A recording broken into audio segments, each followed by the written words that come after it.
Warning, warning, Meghan Markle fans, please switch off. Hello, how is everybody? You're gonna have to bear with me on this video. I was supposed to release this a couple of days ago, but I have been full from here to here with a head cold, so please bear with me. I might 1 minute be whee and then I'm gonna crash again.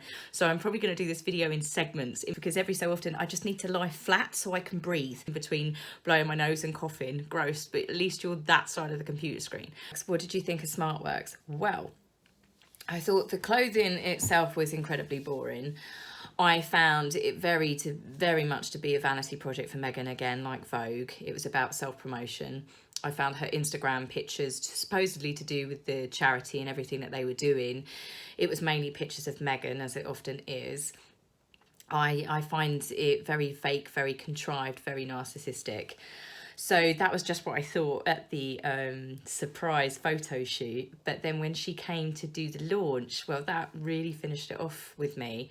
She only gave a speech for 6 minutes. She mentioned herself 43 times in one way or another. She plugged the Grenfell cookbook that she did. And at the end of the speech, she also plugged that the Sussex Royal Foundation will be active in 2020.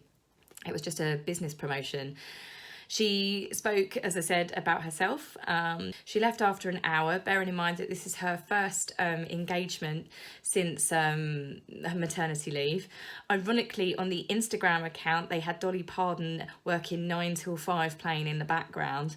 So she did an hour's worth. And she said that she had to rush off to feed Archie. Well, that raised eyebrows straight away because she didn't care about feeding Archie when she cleared off to the US Opens.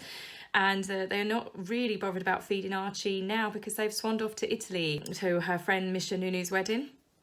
Meghan in another £10,000 dress. She wasn't even going to the actual wedding. She was only going to the wedding lunch. And there she is in some big black Morticia Adams floaty £10,000 dress.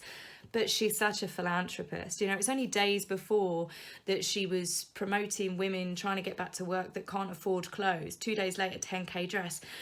It's that, to me, it doesn't add up. Surely you'd be a bit more conscious, especially just working on a project like that a few more days. I'm not saying she turns up in an £80 monsoon dress, but at the end of the day, £10,000, that's the same as the donation that they made to have a swimming pool built in Mozambique.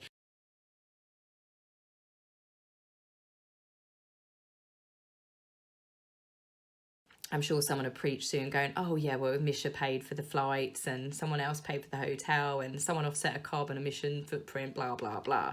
Speaking of blah, blah, blah, back to her speech, she managed to offend the donations that they had. She said that people's donations were not good enough, that we should not be going through our wardrobe and donating stuff that we no longer want, but we should find pieces in our wardrobe that meant something to us, that could have been that jacket that we love that got us our first interview, and then that jacket that can then be passed on to another person, and that can be part of their life going forward because you don't need it anymore.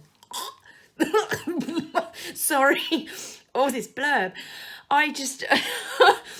Another bit that I really scratched my head about, having gone through jobs myself over the years, gone to job interviews, the last thing I really cared about was wearing a tailored jacket and, you know, obviously you go dress smart as you can. But the last thing I cared about was I wearing a designer shirt? Was I wearing a modern outfit? I was just hoping that they didn't quiz me on Excel, or are they going to ask me, where do I see myself in 5 years' time? Or tell us something that you have achieved in the last 2 years that you're really proud of.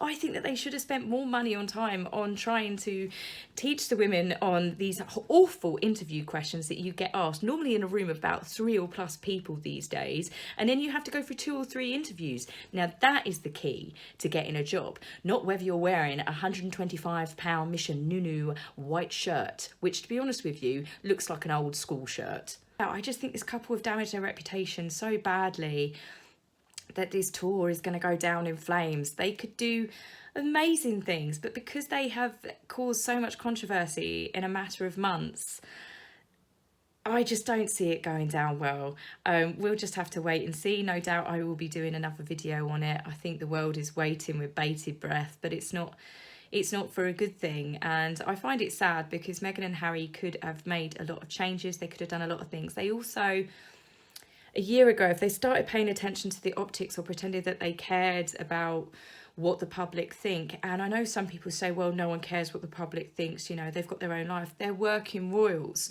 They should care what the public think, because the royal family is only still existing in our country because of public favour, and Harry and Meghan are doing so much more for people wanting to get rid of the monarchy, to abolish them. But then if the Queen and Prince Charles don't do something soon, say to these guys, right, okay, go off, do your own thing. You can't have the royal name. That would be Meghan out the door, wouldn't it? But go off, do your own thing, become private citizens. Then it wouldn't be causing so much controversy. They can go off and they can become self-appointed philanthropists. They can go to the USA. They can spend their money.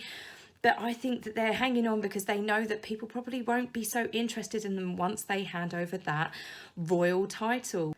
I just find it unbelievable that the Queen and Charles and courtiers and stuff haven't said, look, enough is enough now.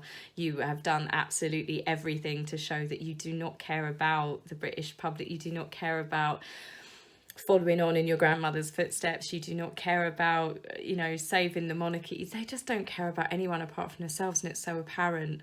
It's so apparent. And, you know, even with the charity promotions, it's about the Sussex duo. It's not about the charity. For example, does anyone remember the name of that charity where they were handing out food parcels to women that work on the streets? No, the only thing that they remember is what? Meghan writing on bananas. So every single charity thing that they do, it's just all about Meghan, isn't it? It is just all about Meghan. And I just dread to think this Africa tour, how much damage this is going to do, because it's not going to be good. And if she rocks up in 10k dresses every single day, they are just going to get crucified. They deserve to be crucified at this point.